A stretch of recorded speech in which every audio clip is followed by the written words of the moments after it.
Kalaboso ang 4 na lalaki sa ikinasang Oplan Galugad ng mga tauhan ng Manila Police District dahil sa kaso nilang Republic Act 10591 o ang Comprehensive Firearms and Ammunition Regulation Act.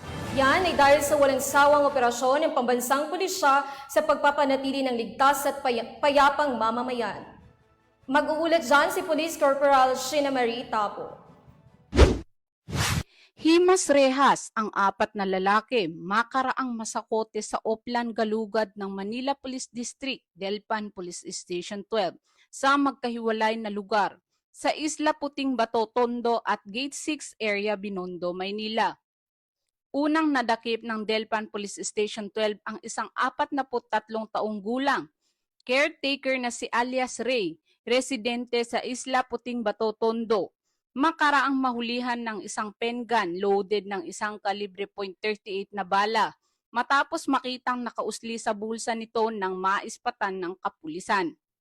Agad namang dinala sa Police Station 12 ang suspect na nahaharap sa kasong paglabag sa RA 10591 o Comprehensive Firearms and Ammunition Regulations Act.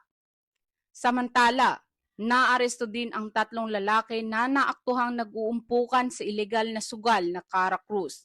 Makaraang maispatan ng pulisya sa Gate 60 area, Barangay 275 Binondo. Nakumpiska naman sa isa sa 3 suspect na si alias Vincent, 35 taong gulang, estibador, residente sa Gate 20 Parola, Tondo.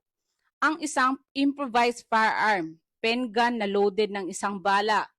Dahil dito ay nahaharap sa kasong paglabag sa PD 1602 ang 3 nahulihang nagsusugal at isa pang karagdagang kaso ang kakaharapin ni alias Vincent para sa paglabag sa RA 10591 o Comprehensive Firearms and Ammunition Regulations Act.